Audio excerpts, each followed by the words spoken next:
Hey, welcome back to part 2 of the macromolecule presentation. Today we're going to talk about lipids and proteins. Lipids, remember, are going to be your fats and your oils and waxes, steroids like estrogen and testosterone that our body produces naturally. These are all lipids. Remember, lipids are hydrophobic, water-fearing. They are primarily composed of non-polar covalent bonds, which makes them water-fearing. We'll talk more about that in a second. The lipids are primarily composed of a glycerol molecule with 3 fatty acid chains attached to them. And those fatty acid chains, you'll notice in the picture here, they have a lot of carbons and hydrogens bonded together. And remember when we learned about this in the last chapter that carbon and hydrogen have very similar electronegativity values. So when they share electrons between themselves, they are sharing them equally. So when they have an equal sharing of electrons, there's no charge or no partial charge there either. And therefore it makes those all non-polar. Remember, things that are non-polar do not like water. They don't mix in water. They'll just set. When you put water and lipids and fats together, they just separate from each other. There are 2 main types of fats that we're going to talk about. The first one is a saturated fat. You'll notice in this picture here of the saturated fat, we have just a long line of carbons with hydrogens attached to them. It's a straight chain of hydrogens. This thing is completely saturated with hydrogen atoms, and so that's where it gets its name, saturated fat, because it's completely saturated with hydrogens. No double bonds in there between those carbons. In general, these are solid at room temperature. You think of butter, lard, grease. Those are all good examples of saturated fats. They all have an animal source. And in general, when we think of saturated fats, they're usually bad for us. They're not good, contribute to heart disease and things like that. The other types of fats that we want to talk about, the second type is an unsaturated fat. So unsaturated fats, you'll notice here, but due to this double bond between these 2 carbons here, they are not completely saturated with hydrogens. We can't put a hydrogen in here because that would give the carbon 5 bonds, and we know carbon only can have 4 bonds. So it will not have that in there. So this double bonded carbon, what it will do is it causes there to be a little bit of a kink in that fatty acid chain. Now what that does, it causes these unsaturated fats to be liquid at room temperature. If you look back at the saturated fats, notice they have this continuous long flat chain. It allows them to pack really in closely tight, which allows them to be solid at room temperature. Again, these, due to that double bond with that kink, they are now liquid at room temperature. Some examples we think of: vegetable oil, olive oil, canola oil, peanut oil. Those are all types of unsaturated fats. Again, they're liquid at room temperature, and for the most part not as bad for you as saturated fats. There's one more type of, other source of unsaturated fats that's not plants. There's some animals and fish. We think of fish oil, cod liver oil are examples of unsaturated fats as well. There's one more type of fat I want to talk about, and it is a trans fat. Trans fats, so what they are so several years ago these food scientists wanted to come up with a way to use unsaturated fats in food products because they weren't as bad for you. The problem is that they're liquid at room temperature, so they wanted to bombard these unsaturated fats with hydrogen to make them solid at room temperature, to make them saturated. What happened was trans fats. If you'll notice in this picture over here that we have this double bond between these 2 carbons, and you have a hydrogen up here and a hydrogen down here, and that should look a lot like that geometric isomer that we learned about, where it had the trans conformation when these R groups or whatever were on opposite sides of that double bond, as opposed to the cis when they're on the same side. So, but this type, this is the trans conformation. So it caused these trans fats. As it turns out, and by the way, they call that process hydrogenating.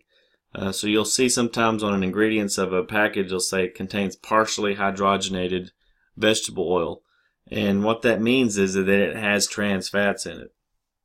And so, as we come to find out, these trans fats are contribute more to cardiovascular disease than even saturated fats. So we want to avoid these. And so you see it on everything you buy. This contains zero trans fats, zero trans fats. But there are some products out there that still contain trans fats. One good example are peanut butter. If you go out and just buy regular peanut butter, it's going to contain most likely trans fats in the peanut oil so that it can be solid on that shelf and it's not liquid. But if you go out and you buy this all-natural peanut butter, it won't have any trans fats. It won't have any partially hydrogenated peanut oil in it. But what it does, it'll have the solid part. And if you'll notice up here, I don't know if you can see if I move it around, there's liquid in there. That liquid is the peanut oil. And so they've separated out from each other here. So what you have to do is just get you a spoon or a knife and get in there, and you have to stir it up real good, and it's all okay. So that's you avoid eating your trans fats that way. One other type of lipid I want to mention are phospholipids. Phospholipids are the primary component of the cell membrane.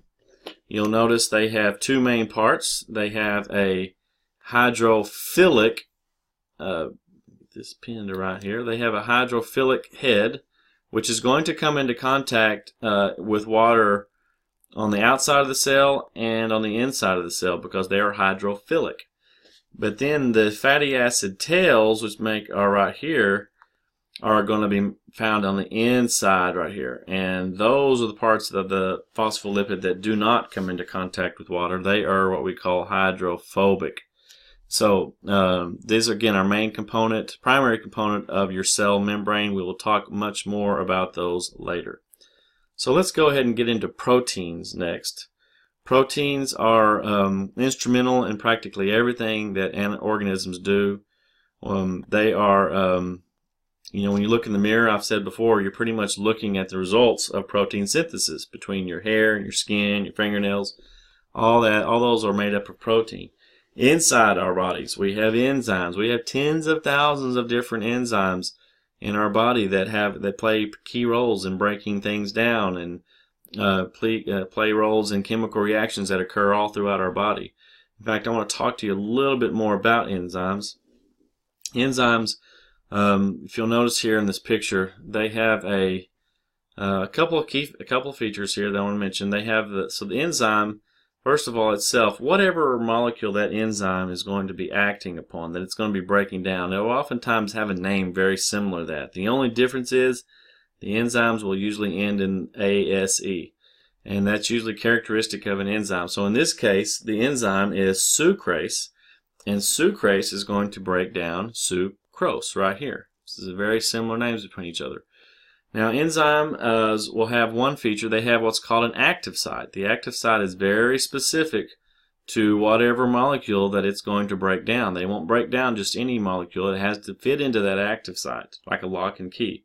So here, if you take the substrate, which is the sucrose molecule, it will fit into that active site just like this.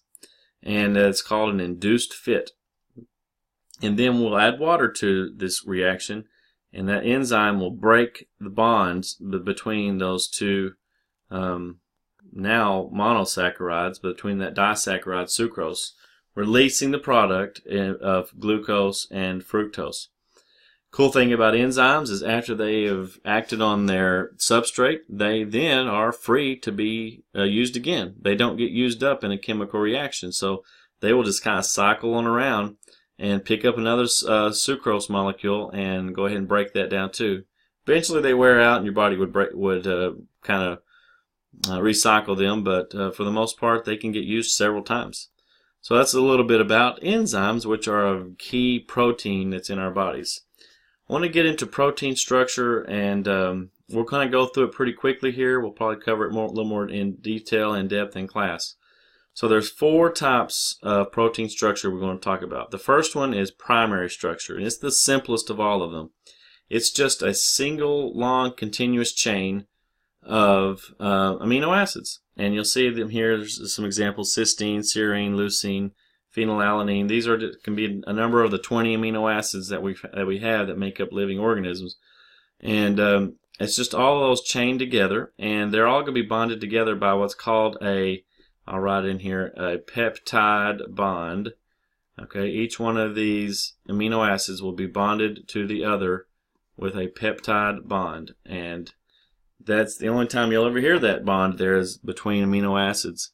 So they make up the primary structure of the amino acids. Now I want to point out real quick here, if you'll notice, this is the basic structure of an amino acid. You have an amino group right here, and then you have a carboxyl group, and then down here you have the R group. The amino group and the R group, let me change this color here. So the amino group and the R group are going to be kind of the backbone, and then this R group here is what's going to make one amino acid different from the other. And we'll talk more about that in class, but that's where all those 20 different amino acids will all have 20 different R groups on them. So secondary structure, what it is you get these, there's two main structures that we like to talk about, the beta pleated sheets up here on the top, and the alpha helix down on the bottom here. They are examples of secondary structure. Now these different shapes are due to interactions between the backbone molecules of those amino acids. Oftentimes those are hydrogen bonds in there that cause those to have their different shapes, maybe the twist of the helix or the folds of the pleated sheets. And those are interactions between those backbone molecules. The third type of structure we want to talk about is is a pretty complicated one, is the tertiary structure. Now these are due to interactions between those R groups. And all those different R groups can have different interactions with each other. Some examples here we have, this is a hydrophobic interaction. So we know hydrophobic means water-fearing. What this does is these two R groups will interact with each other and kind of sink into the middle of that protein so that they will not come into contact with water on the outside. So they're hydrophobic, and they stay away from water, and they kind of go into the very middle of that protein. Out here you have some hydrogen bonds going on between different R groups. Down here some ionic bonding going on between that ammonia with a plus charge and that oxygen with a negative charge. And then here's some covalent bonds going on with this disulfide bridge in the middle of that. So all these things contribute again to that twisting and folding and all those complex shapes that we see in protein molecules. Again, this is tertiary structure. And then the last one is our quaternary structure. And the quaternary structure is just the overall shape of that protein. We have a couple of good examples of proteins in our body, collagen and hemoglobin. And we know hemoglobin carries oxygen throughout your blood.